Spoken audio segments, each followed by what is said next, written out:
dimanapun Anda berada, berjumpa lagi kembali dengan kita di sini dalam acara yang sudah dinanti-nanti tentunya, Bro Pena, obrolan santai penuh makna. Tentunya hari-hari di mana kita sudah berjalan seperti biasa, aktivitas juga sudah mulai ramai terus, dan kayaknya hari-hari ini udah kembali ya ke awal-awal lagi dengan kesibukan kita masing-masing tentunya. Karena sudah banyak kegiatan juga masing-masing internal kita. Oke, dan tema kali ini luar biasa sekali. Dan tentunya juga pembicara yang luar biasa juga yang kita hadirkan kali ini. Dan tentu saat ini saya tidak sendiri, saya sudah ditemani seperti biasa dengan si saya. Halo sis. Halo, apa kabar? Weekend kemana Ki? Keluar kota tapi nggak terlalu lama lah, langsung buru-buru balik. Karena ya tadi saya bilang sudah padat lagi kegiatan kita, jadi buru-buru balik. Asik. Gitu. Sesuai dengan tema kita kali ini sis, think of the box. Jadi pembicara juga yang kita hadirkan kali ini luar biasa sekali. Dan tentunya sebelum kita ke pembicaraan nanti kita kali ini, kita ke narasumber tetap kita seperti biasa. Ada Pak Rudi. Halo Pak Rudi. Halo Pak Rudi. Kiki, apa kabarnya Pak Rudi? Baik, luar biasa hari ini. Ya, puji Tuhan. Dan saya percaya juga Bro Pena di luar sana juga selalu sehat, selalu antusias juga menghadapi kondisi saat ini. Ya nggak sis? Iya, betul. Ya, karena narasumber kita kali ini luar biasa banget sis. Beliau juga berkecimpung di dalam perusahaan yang berkaitan dengan manusia sih, berbicara tentang sumber daya gitu Pak Rudi. Jadi beliau ini juga lulusan dari luar dan juga owner, juga coaching, juga apa gitu ya, trainer gitu ya Pak Rudi ya. Pengalamannya sungguh luar biasa. Iya. Dan saat ini kita mau sambut sama-sama Bapak Freddy Leong. Halo Pak Freddy. Halo, selamat malam. Apa kabar? Apa kabar Pak Freddy? Ya, semoga semua sehat. Sehat. Pak Freddy sehat ya? Amin. Gimana Pak? Udah mulai sibuk sekali Pak ya? Lumayan. Lumayan ya? Iya kan, apalagi Bapak dengan kegiatan yang saya tahu, waduh luar biasa sekali. Kesibukannya padat sekali Pak pastinya ya Pak ya? Ya, sibuk menolong orang lah. Sibuk menjadi berkat ya Pak Freddy ya? Amin. Oke, Pak Freddy, sis, juga Pak Rudi ya. Kali ini kita bahas satu tema yang luar biasa, Pak Freddy. Think out of the box. Jadi, tema kita kali ini biarlah juga menginspirasi Bro Pena di manapun berada yang menonton saat ini. Gini, Pak Freddy, dengan kondisi yang sekarang kita sudah jalani, sudah beberapa minggu, bahkan sudah memasuki 1 bulan ya Pak Freddy ya, dengan kondisi PSBB dan dengan kondisi kerjaan juga sudah mulai diatur, semua kondisi-kondisi dengan protokol yang ketat tentunya Pak Freddy ya.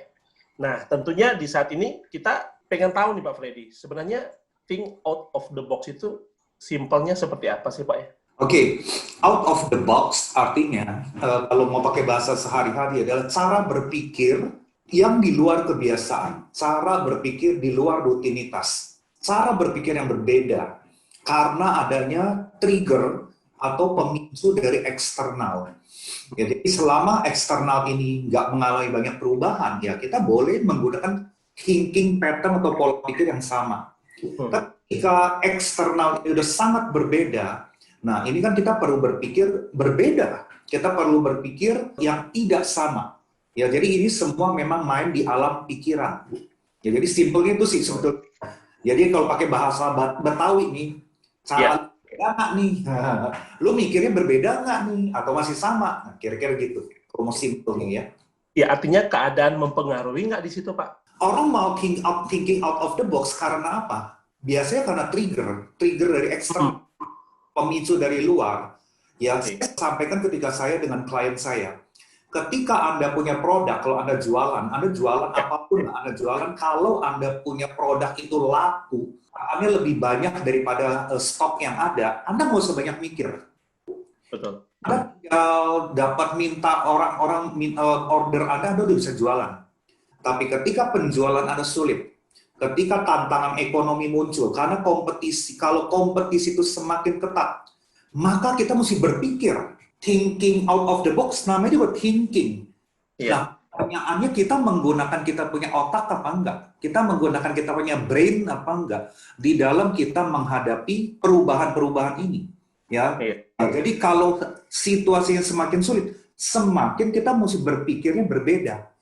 Jangan berpikir yang sama.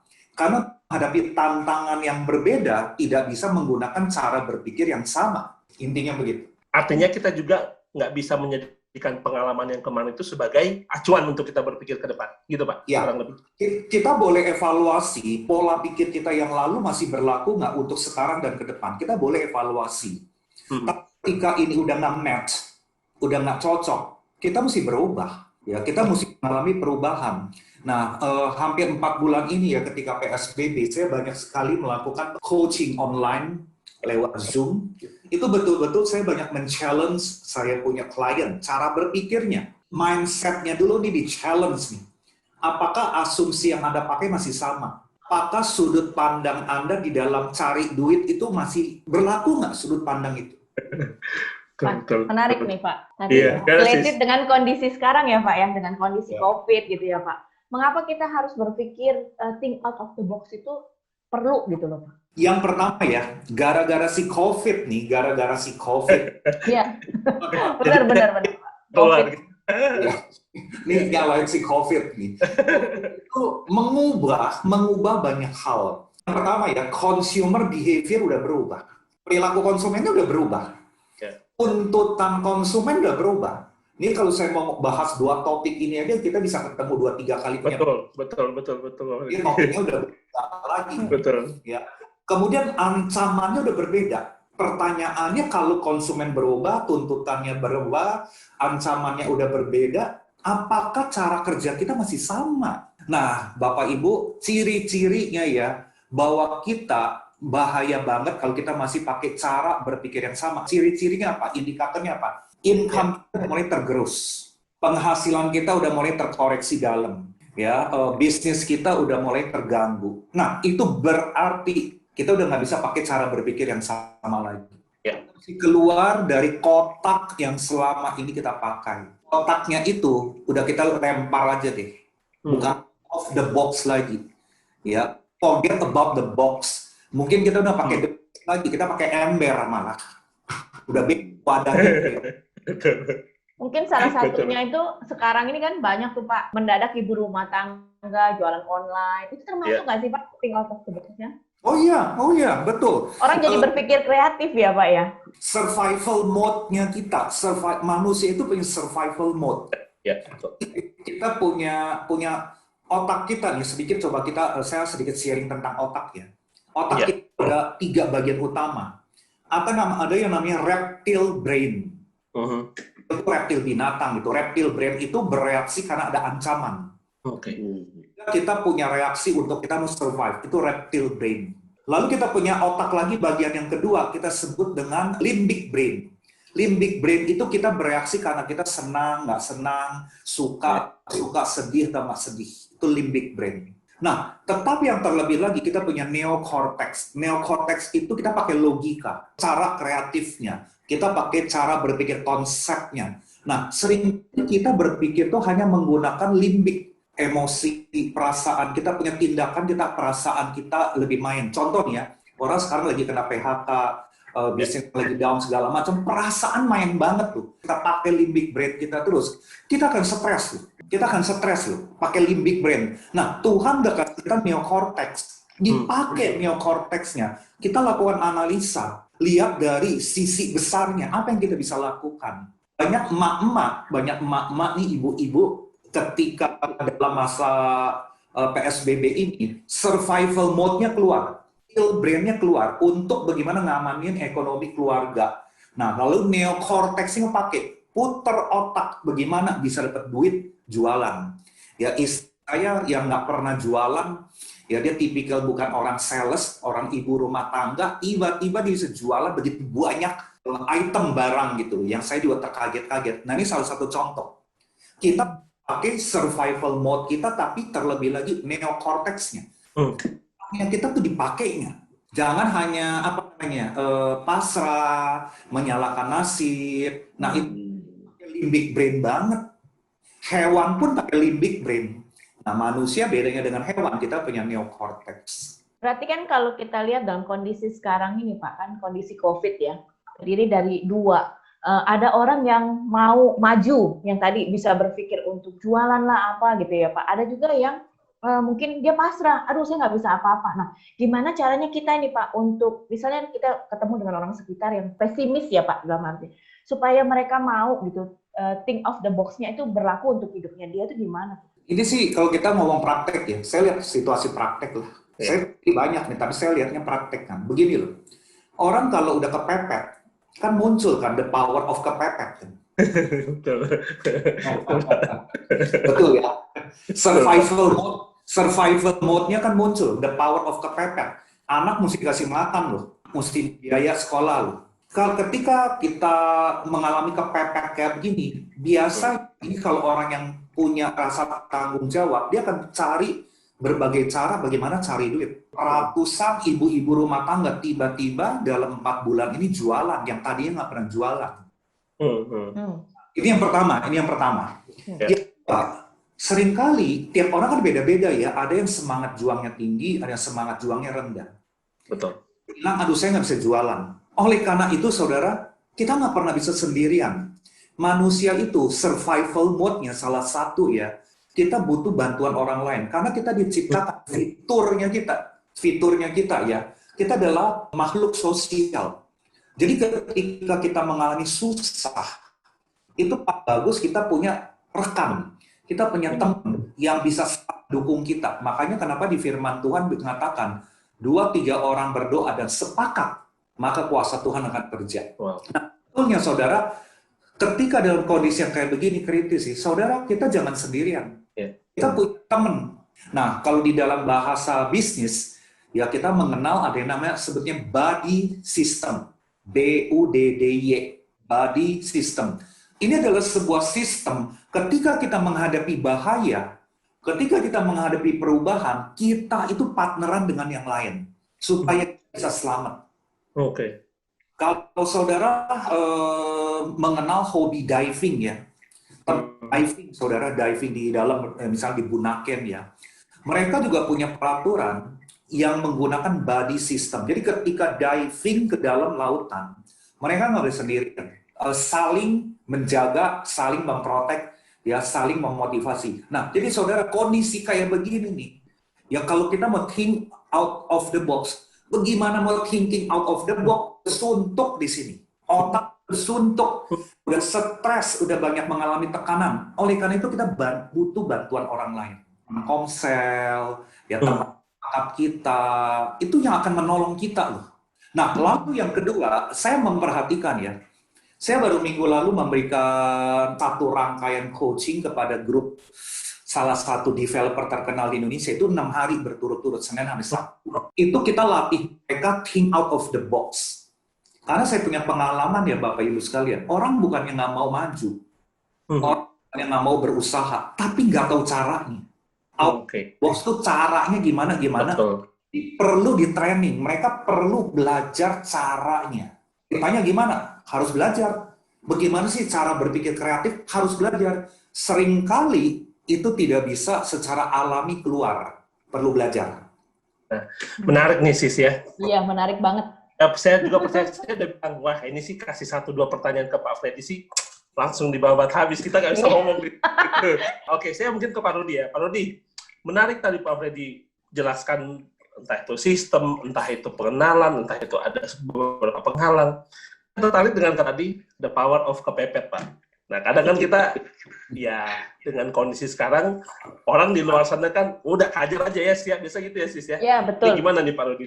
Iya, jadi orang biasanya baru mulai berpikir kreatif, inovatif, bahkan OMG, itu ketika ada trigger, ada tekanan, ya, ada pemicu gitu.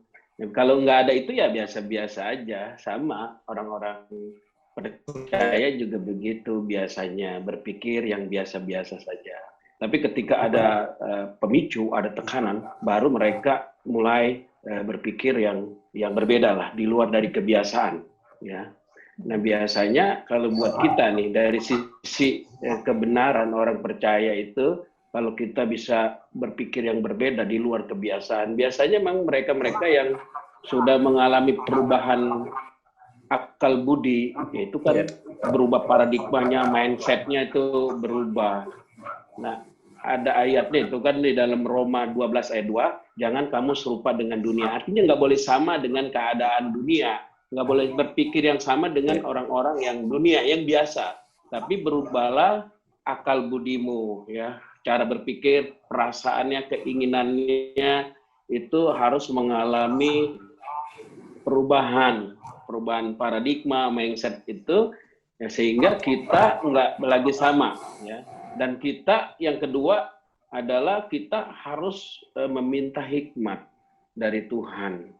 Jadi untuk menghadapi hal-hal yang luar biasa, yang nggak biasanya, itu sehebat apapun kita harus tunduk, kita harus minta hikmat kepada Tuhan. Karena hikmat itulah yang membuat kita berhasil. Ingat Pengkhotbah 10 ayat 10, untuk berhasil adalah hikmat. Jadi untuk keluar dari segala tekanan, untuk keluar dari segala badai, ya, jadi kita minta hikmat juga dari Tuhan.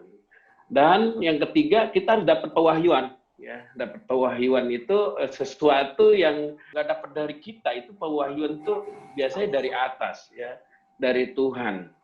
Contoh lah, kalau di Alkitab tuh orang-orang yang dapat pewahyuan seperti Daud, seperti Yosua, seperti ya nabi-nabi lah kalau kita sebutnya. Itu kan orang-orang yang dapat pewahyuan luar biasa. Sehingga orang biasanya berpikir kita seperti orang aneh, seperti orang gila, seperti orang yang nggak masuk akal biasanya tuh.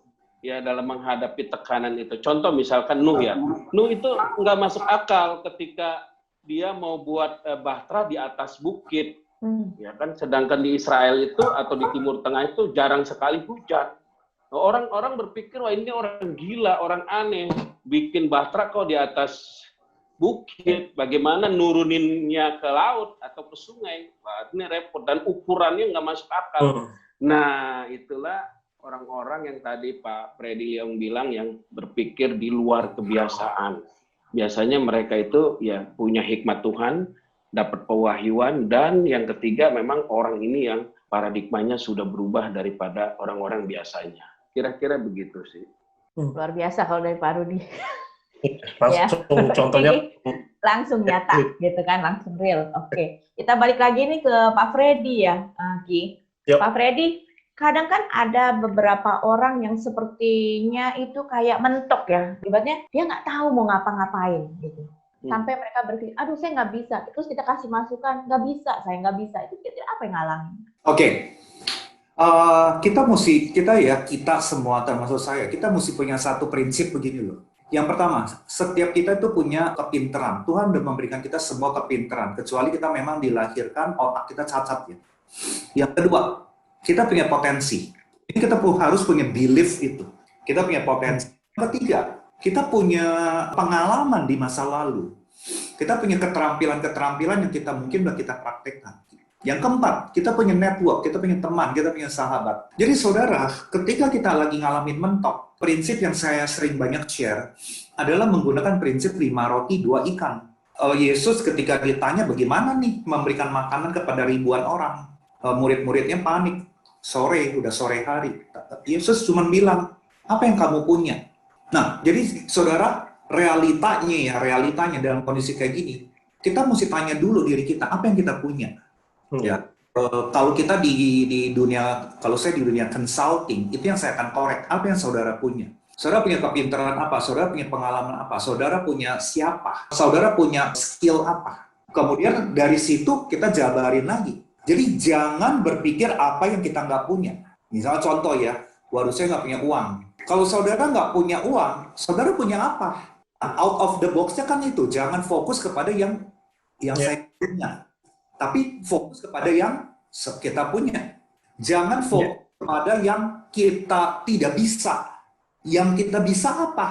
Contoh nih, saya nggak bisa jualan. Oke, nggak apa-apa. Tapi kamu bisa apa?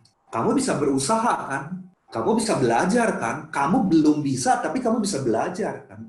Nah, yang menjebak kita still in the box adalah kita cara berpikirnya, mental blocknya kita terkurung kepada apa yang kita tidak bisa, apa yang kita punya, apa yang tidak kita boleh, yang kita nggak boleh, Ini kita kekurung terus nih. Kita mesti keluar. Ya, saya berikan tipsnya adalah prakteknya adalah coba deh saudara. Pikirkan apa yang saudara bisa. Kalau saya boleh anjurkan tulis. Jadi jangan hanya dipikir. Sambil saudara bawa dalam doa. Apa yang saudara bisa? Bikin listnya. Yang kedua, apa yang saudara punya? Contoh ya, mungkin saudara bisnisnya tutup ya misalnya karena mall ya misalnya jualan baju, toko tutup segala macam. Oke. Sekarang kita coba bedah. Apa yang saudara bisa? Oh, saya bisa jualan. Ya, saya udah jualan baju misalnya 10 tahun. Oke, good. Tulis, saya bisa jualan. Yang kedua, apa yang saudara punya? Oke, saya punya teman. Saya punya kepintaran. Saya punya semangat. Saya punya Tuhan. Saya punya energi. Kalau saya ditanya, apa yang kamu punya? Duit saya pas-pasan. Ya udah jangan dilihat lama-lama. Karena kalau kita ngelihat ini, kita patah semangat. Ya lihat apa yang saya punya dong.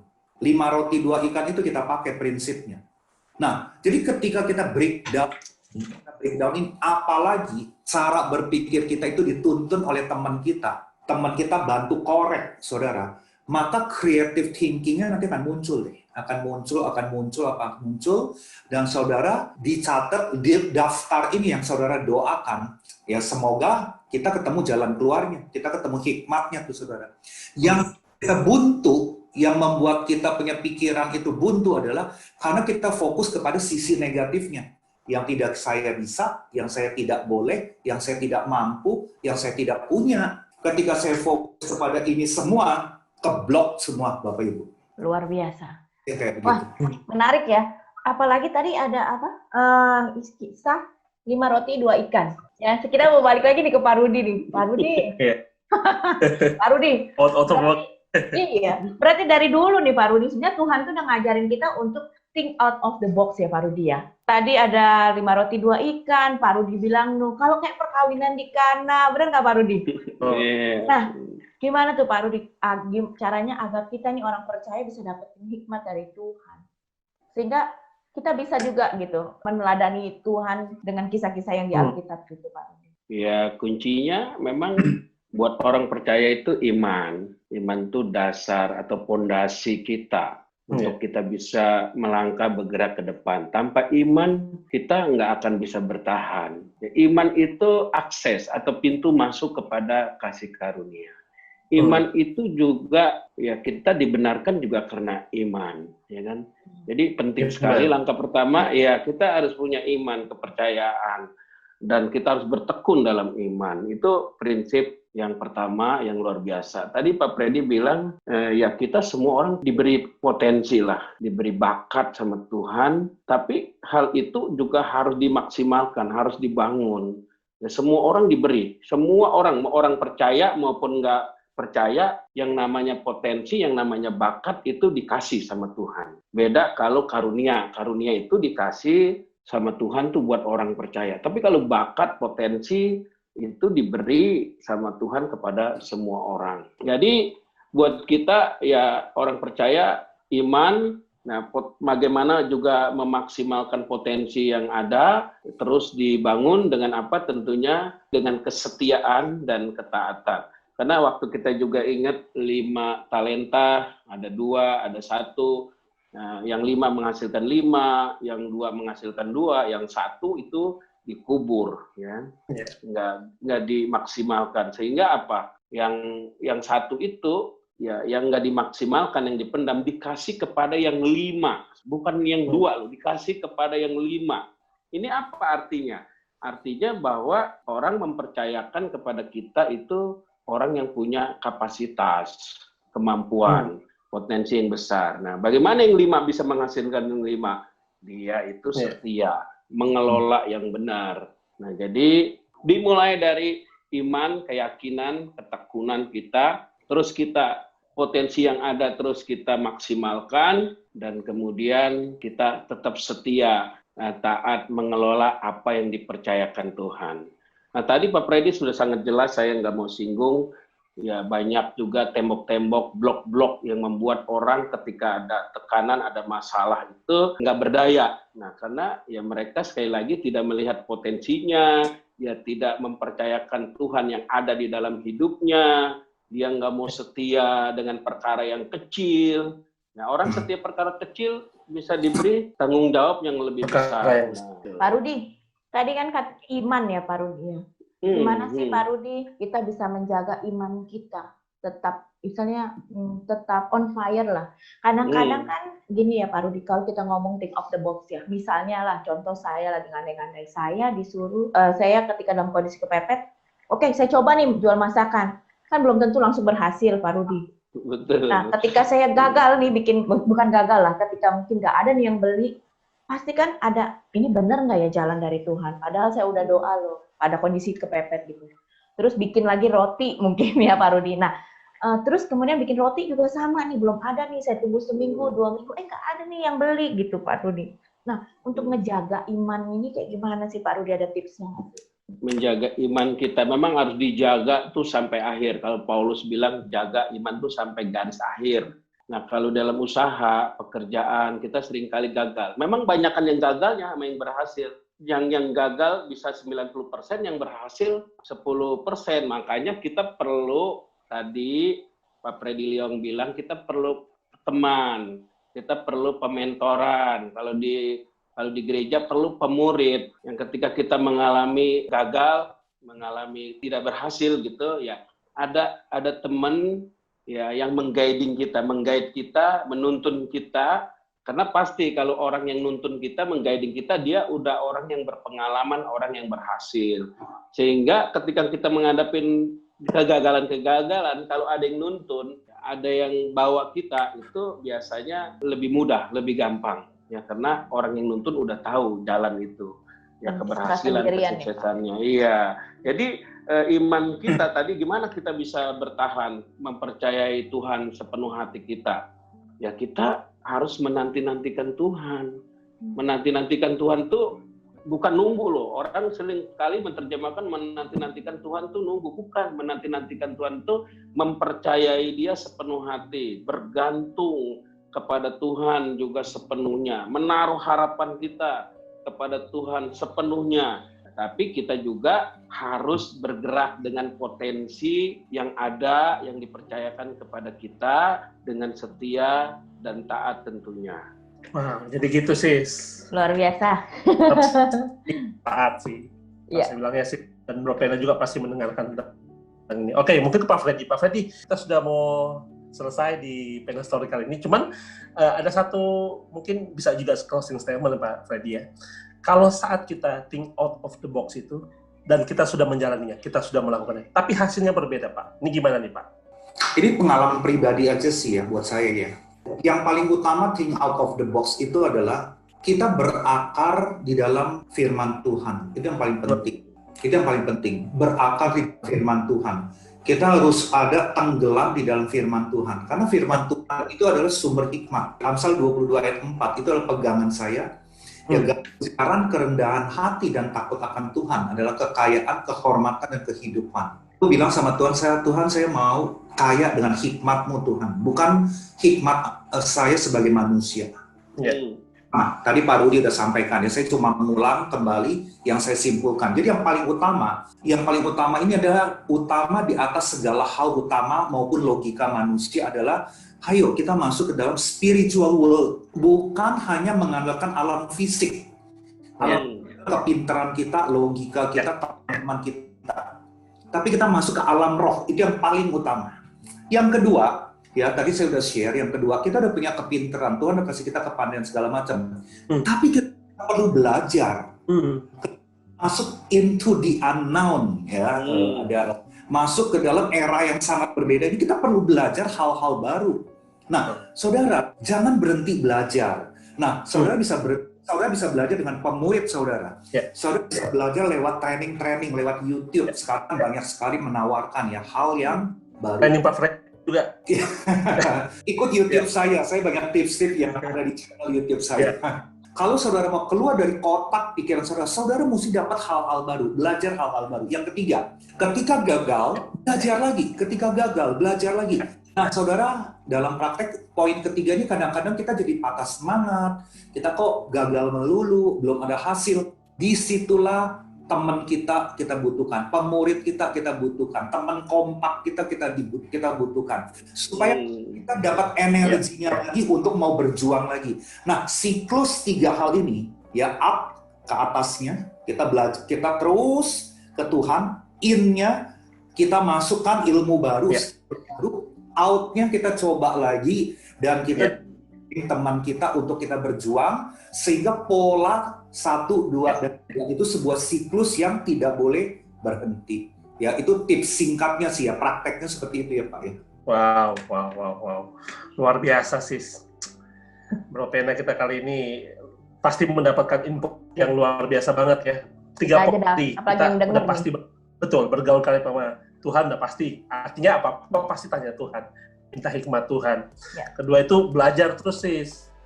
Ya kan, jangan kondisi sekarang kita nggak tahu dengan perkembangan sekarang ya kan, kita mesti update terus. Dan yang ketiga yang take action tadi itu luar biasa. Di dalam take action itu ada penemanan, ada komsel, ada teman-teman kita ya. Itu yang luar biasa banget sis. Oke, wah luar biasa sekali Pak Freddy. Thank you so much udah sharing dengan kita, sudah berbagi dengan kita. Terima kasih Pak Freddy. Ya, wah, luar biasa. Sangat memberkati Pena People di luar sana yang tentunya ditunggu-tunggu Pena Store kita kali ini. Terima kasih juga buat Pak Rudi yang sudah share dengan kita, dengan yang menguatkan juga ya sis ya. Luar biasa banget. Terima kasih Pak Freddy, dan jangan lupa sih, selalu kita ingatkan buat Pena People di luar sana, jangan lupa di-subscribe, jangan lupa di-like, di-komen, di-share ke teman-teman ya. Iya, mungkin komennya juga misalnya mau ada ide boleh disampaikan di komen tersebut. Di komen ke kita, jadi kita bisa tahu apa yang perlu kita masukkan ke kita apa aja ya. Oke, Pena People dimanapun Anda berada, sudah menyaksikan Pena Store kita kali ini, dan terima kasih buat narasumber kita Pak Freddy Leong. Terima kasih, Tuhan memberkati juga pelayanannya, pekerjaannya juga. Terima kasih juga buat Pak Rudi, dan kita sudahi Pena Store kita kali ini. Dan terima kasih teman-teman, bye-bye, Tuhan memberkati. Bye.